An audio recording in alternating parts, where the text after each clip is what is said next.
Tren de la cultura. Propuestas de autores y artistas, multiculturalidad, con Diego Muñoz y Juan Amor. Hoy en Radio Amigos de la Calle.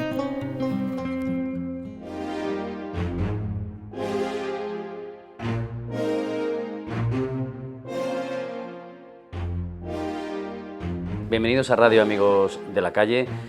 Sabéis que desde hace algún tiempo hemos intentado dar un giro a esto de las entrevistas, no hablar solo de temas solidarios. Básicamente se pueden ampliar todo el espectro porque cuando hablas de un tema concreto, cultura y demás, entra el factor solidaridad. Ya lo hicimos con Joaquín Bayet y su programa del cine, en el que intentamos también ampliar un poco el espectro y dar cabida a otras disciplinas. En este caso hemos pensado que a través de la literatura, sobre todo de personas que, como siempre ocurre, se lo están currando y no son todos los que están y están todos los que son y tienen mucho que decir, mucho que contarnos, pues hoy contamos también con la presencia de otra persona, de otro escritor, de otro soñador, de otro creador, al cual conozco muy bien. Ahora haremos un repaso a eso y me atrevo a decir que es una persona que con el paso del tiempo, aunque ha empezado a escribir tarde, yo creo que esto él lo tenía dentro y por circunstancias, pues al final, pues mira, los derroteros de la vida, los caminos por donde nos lleva todo, ¿no? Y en fin, contamos con él y hoy nos va a hablar de su libro. ¿Qué tal, José? Hola, ¿cómo estamos, Juan? ¿Se oye bien, no? Sí. Perfecto, se oye bien. Bueno, José, tengo que decir que lo conozco desde hace 50, 45, 40 y tantos años. Él lo conocí en una anécdota que siempre recordaré, la anécdota de los cómics Marvel, ¿no? Que yo iba hablando, ¿sabes estos formatos? Y él no decía nada, me llevaba a su casa y a ver una puerta, una habitación, y me dice, ¿qué son como estos? Y estaba toda la habitación llena de cómics de todo tipo. Se estaba un poco riendo bueno, en parte. Y a partir de ahí empezamos a empezar con conversaciones. La verdad es que suele suceder cuando en un momento de tu vida encuentras a alguien, éramos adolescentes, con la cabeza llena de ideas, locos y demás, y encuentras a alguien con el que puedes hablar de cosas, tirarte hasta altas horas de la noche conversando de fantasías, de historias, de problemas sentimentales, emocionales, pues al final se abre un vínculo, ¿verdad?, que es muy difícil. Y en muchas ocasiones yo siempre pienso que somos unos afortunados, ¿no?, en tener ese vínculo. Luego ya pueden pasar vicisitudes a lo largo del tiempo, distancias, situaciones personales, porque cada cual tenemos las nuestras y cada cual tenemos nuestros propios demonios y nuestras propias luchas. Bueno, José, esto de escribir a ciertas edades, aunque en realidad no hay patrón ni regla común, ¿no? De pronto, lo que te digo, lo tienes ahí dentro, pero estás surcando otros caminos y de pronto llega el momento en que puedes hacerlo y despierta, ¿no? Y ya te pones en marcha. Sí, pues eso sabéis de que yo siempre he sido un soñador y siempre hemos tenido muchas ideas, ¿no? Y hemos puesto en proyecto algunas, otras han quedado siempre ahí. Pero vamos, las ideas siempre han estado en la mente, no paras de tener ideas y más ideas. Lo que pasa es que por tiempo, por falta de tiempo, por trabajar muchas horas al cabo de la semana, no te da tiempo a desarrollar ninguna. Y siempre se van quedando ahí en la estantería y se van guardando en la cabeza, en la mente. Y bueno, a razón de la jubilación, debido a mi problema de espalda, me encontré con mucho más tiempo del que jamás hubiese pensado en tener. Y eso fue lo que me hizo la espoleta de empezar aparte de esas ideas, alguna parte de esas ideas, empezar a pensar y a escribirlas. Porque, aparte de eso, lo que nos centra hoy, que es el tema de escribir a cierta edad, a la edad que sea, ¿no? De hecho, hay autores conocidos que empezaron a escribir bastante más tarde, teóricamente más tarde, quiero decir, de las edades aparentemente convencionales, tanto más temprano como más tarde, pero en fin, siempre es bueno. Lo que también nos lleva a que José esté aquí es la temática de su libro. Porque aquí en Radio Amigos de la Calle hemos tocado el tema también de la infancia, el tema de la soledad, del aislamiento, el tema de las pérdidas. Y en este caso los libros, bueno, son 3 en este caso, ¿no? Es una trilogía, que hablan un poco de lo que es la infancia, la adolescencia, la soledad, el encuentro con personas que de pronto te sacan de la oscuridad. Trata el libro y la historia de la que vamos a hablar también. Por eso nos ha llamado un poco la atención, porque también habla un poco, de hecho su prólogo, la introducción, nos dice que este libro está dedicado a los niños que desaparecen, a los que no están, que siguen desapareciendo. Un día entraremos en una dinámica relacionada con qué hace y qué no hace todo eso. Yo creo que nos meteríamos en terrenos un poco pantanosos, pero a veces hay que entrar, ¿no?, para descubrir ciertas cosas, aunque cada uno ya imagino que tendrá en su mente lo que pasa, de hecho, no hace mucho, con lo que ha salido por televisión, con X cosas. Bueno, pues el libro suyo que está ambientado en México. Yo tengo que decir que estoy leyéndolo, siempre, ya le he dicho que me perdone si voy muy lento, pero soy así, bastante lento, y voy leyéndolo despacio, y una de las cosas que me ha llamado la atención es la facilidad de lectura. Tu libro se llama México, paraíso de luces y sombras. Cuentas la historia de un tal Alejandro, que debe ser tu alter ego en este caso, ¿no? Sí. Y que a través de él te metes en el universo de la búsqueda, del descubrimiento de por qué, ¿no?, van desapareciendo niños, y a partir de ahí creas un universo, una empatía. Explícanos un poquito cómo surge esa idea y qué pretende.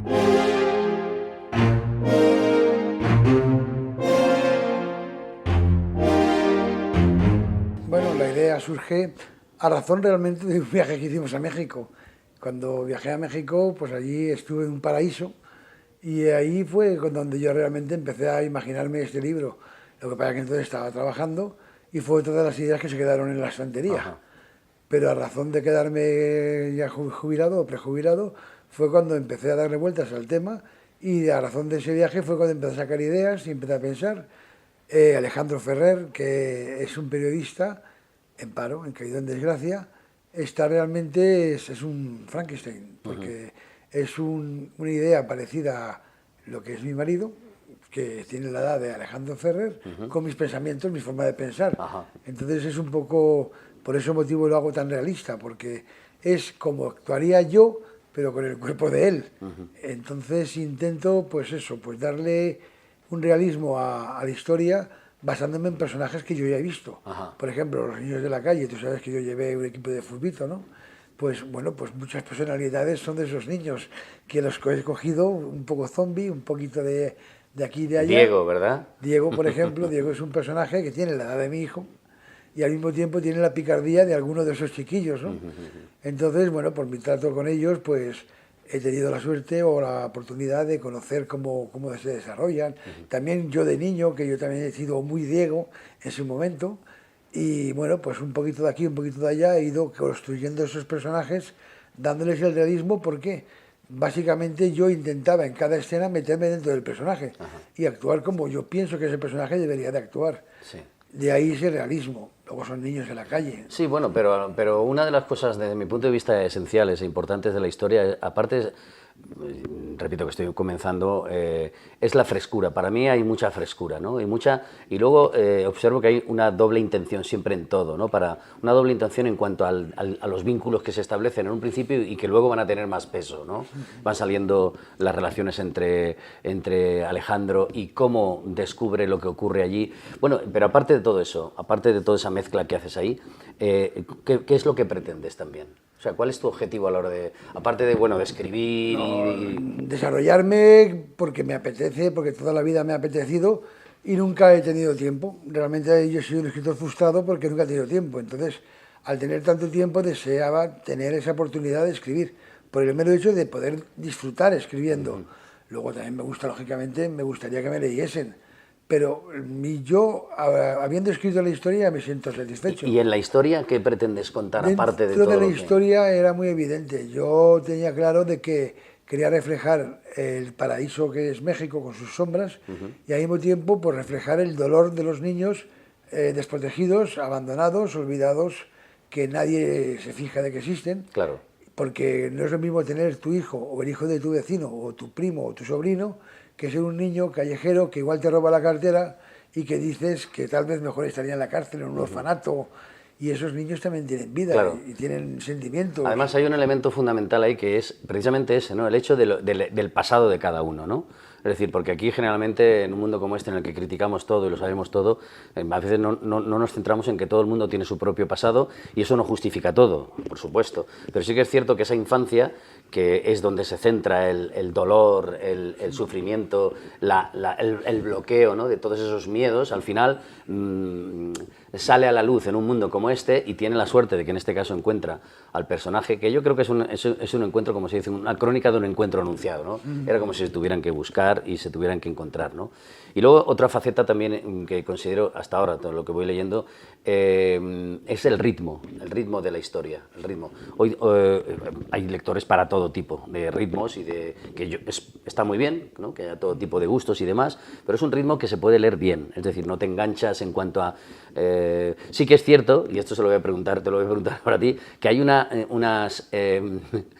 las expresiones típicas, ¿no? Te has tenido que empollar bastante, ¿no? Sí, bueno, yo vamos, algo conocía ya de toda la vida porque a mí me ha gustado siempre muchísimo viajar mentalmente.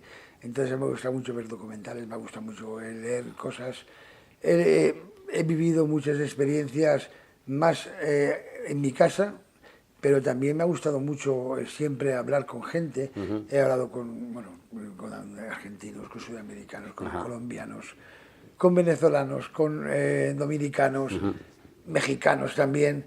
Entonces, los acentos, los dejos, el voseo argentino, todo eso lo llevo yo un poco y siempre en la cabeza porque es algo también hoy en día con tanta televisión, tanto internet, prácticamente todos hemos escuchado mucha gente sudamericano hablando. Entonces son expresiones que muchas veces ya te suenan. Pero aparte de eso, sí, lógicamente me ha tocado muchísimo meterme en el personaje, en todos los personajes. Y es que cuando yo interpretaba realmente cada personaje, hasta Lili, que es una chica, tenía que meterme dentro del personaje y sentirme Lili, o sentirme Diego, o sentirme Chaparro, o sentirme Topo. Era una forma de tener que vivirlo, porque si no lo vives, no puedes. Tú sabes que hemos jugado otros juegos de rol mucho, y el rol consiste en meterte dentro del personaje. Por supuesto, sí. Entonces yo creé esos personajes y yo tenía que sentirme cada uno de ellos. Entonces practiqué muchísimo mexicanismos, muchísimo mexicano callejero, mexicano culto, porque luego hay otros personajes que son mexicanos que son más cultos, el licenciado Humberto Vallejo, en fin, hay otros mexicanos que son más de otro nivel cultural. Entonces yo tuve que hacerme una especie de estudio de cada cosa, de cada personaje y de cada expresión. Y luego sí, también tuve que tirar un poquito de internet para poder saber coloquialismos, mexicanismos, porque hay palabras, por ejemplo, que yo mismo tampoco conocía y que cuando leía el libro decía, esto no me suena muy Diego o muy Chaparro o muy... Y buscando en internet veía cómo se decía realmente y entonces como que utilizaba un poco el internet como vocabulario para poder completar las expresiones. Estamos aquí en Radio Amigos de la Calle haciendo una entrevista a José. Ahora luego iremos poniendo los títulos en pantalla también, ahora nos lo dirá, también si hay redes y te mueves por las redes o quieres moverte por las redes, porque esto de las redes es una locura, ¿no? Hay una cosa también que me llama mucho la atención, y trasladando tu novela y también a la realidad, ¿no? Es la víctima, es decir, ¿crees tú que...? Porque claro, aquí se habla siempre del suceso, se convierte en un espectáculo, se crea un morbo alrededor, los medios de comunicación le van y le preguntan a alguien que acaba de robarle ¿cómo estás? Y me parece una pregunta chorra. Sin embargo, aquí el tratamiento de la víctima, ¿no? Es decir, tú has profundizado en el dolor de la víctima, ¿no? En el sentimiento de aislamiento, de pérdida, en el que la víctima realmente es eso, es víctima. Y repito, hoy día parece que todo se llena de números y de espectáculo. Pero ¿cómo ha sido ese tratamiento? ¿Cómo te has metido? Porque tienes muchas etapas en la novela, ¿no? Desde el encuentro, el trato infantil, la felicidad, el dolor. ¿Cómo ha sido encontrarte precisamente con la caída de esos personajes?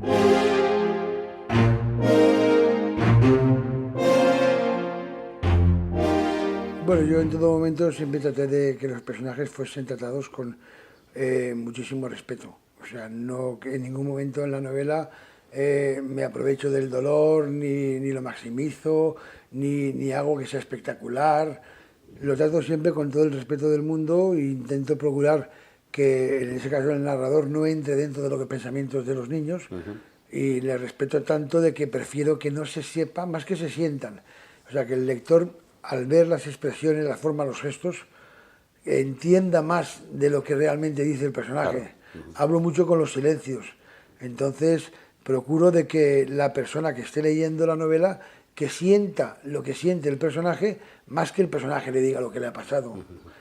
Sobre todo porque yo creo que hace falta que, repito, cuando se es víctima, ¿no? Cuando se sufre y está en la parte de la víctima, no sé qué pensarás tú, pero por ejemplo, yo cuando ves películas de crímenes nos centramos en el crimen, pero no hay un apartado que se centre, coño, y la gente que se queda, justo, la gente que se queda sin la persona, ¿no? Es decir, y la propia víctima, es decir, todo es para el espectáculo y lo que rodea, lamentablemente, la situación, pero no ahondamos en esa parte, ¿no? Que es como si perdiéramos un poco de humanidad, ¿no?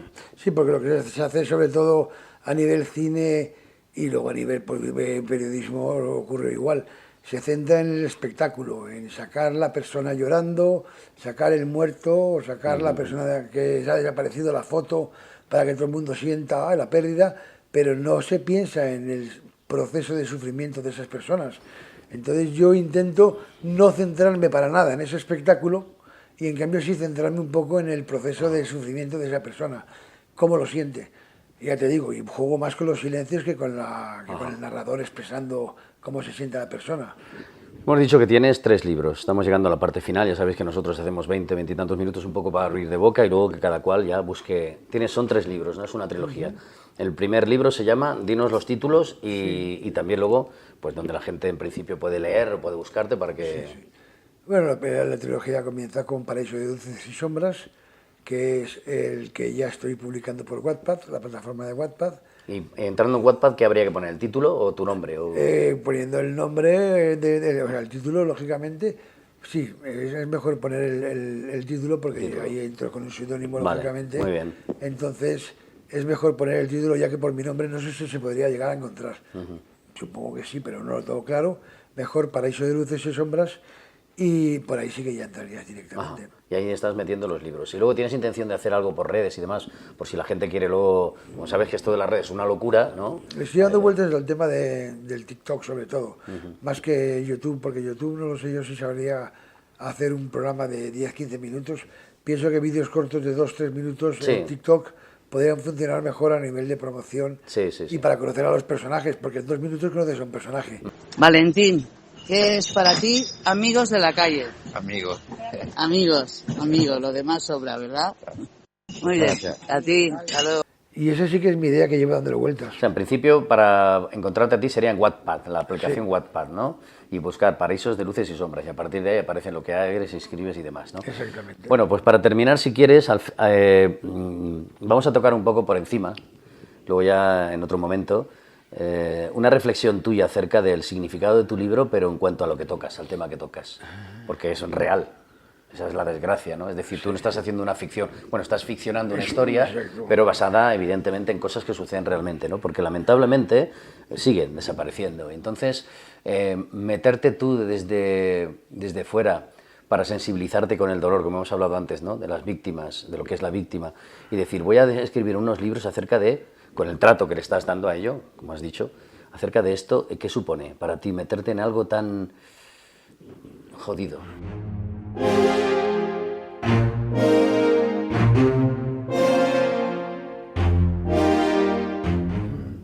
Yo en un principio pensé en crear una historia de aventuras, de thriller, con toque humanitario, pero no pensaba hacerla tan humana.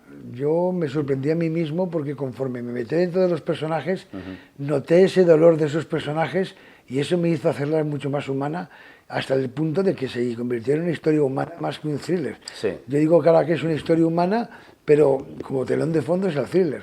No es un thriller con el telón de fondo de un toque humanitario. Entonces es, te digo, una historia que yo creé y que se fue creando sola realmente. Porque conforme yo iba escribiendo y reescribiendo escenas y capítulos, le fui dando un toque cada vez más humano y al final me salió una historia que es, ya digo, más humanidad que thriller y es la búsqueda de la familia. O sea, realmente el personaje de Alejandro es un personaje que llega al principio misterioso porque no se sabe nada de él realmente, se va conociendo el personaje poco a poco y llega un momento en que te das cuenta que el personaje de Alejandro es tan callejero o tan perdido o tan abandonado o solitario que los niños que se encuentran. Y es cuando llega ese momento, ese encontronazo de ver que Alejandro está tan perdido como los niños cuando realmente se funda esa familia. Sí, personas, como hemos dicho al principio, que se buscan, se necesitan, ¿no? Que de alguna forma pues están predestinadas a eso. Bueno, pues terminamos aquí, nos quedamos con la idea de Paraísos, Luces... Bueno, los siguientes, ¿cómo son? ¿Tiene los títulos también ya? Bueno, ¿o? la segunda título se llamaría Infierno en la nieve, pero bueno, eso ya se sacará el año que viene. Sí. Y luego tengo una tercera novela escrita ya, que es Katia, que sería la tercera parte. ¿Son historias que se tienen que leer encadenadas o son Sí, pueden van ser encadenadas, independientes? van encadenadas. O sea, Es tú una lees saga. una y te falta contenido para la otra. Puedes ¿no? leer la segunda sin haber leído la primera, pero porque luego sabéis cómo se van desarrollando los personajes, te encuentras que te falta algo, pero se puede leer la segunda novela sin leer la primera.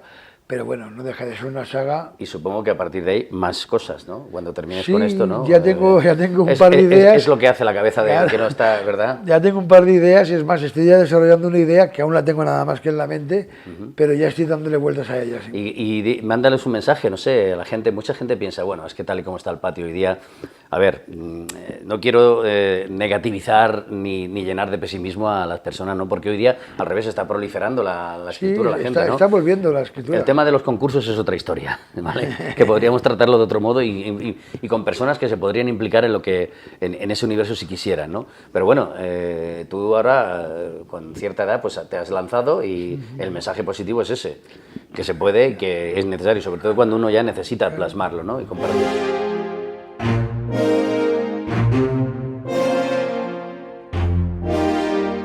Aparte que a cualquier hora es buena para empezar a escribir, porque hay quien tiene la capacidad de con 15 o 20 años de escribir y hay quien necesita madurarlo.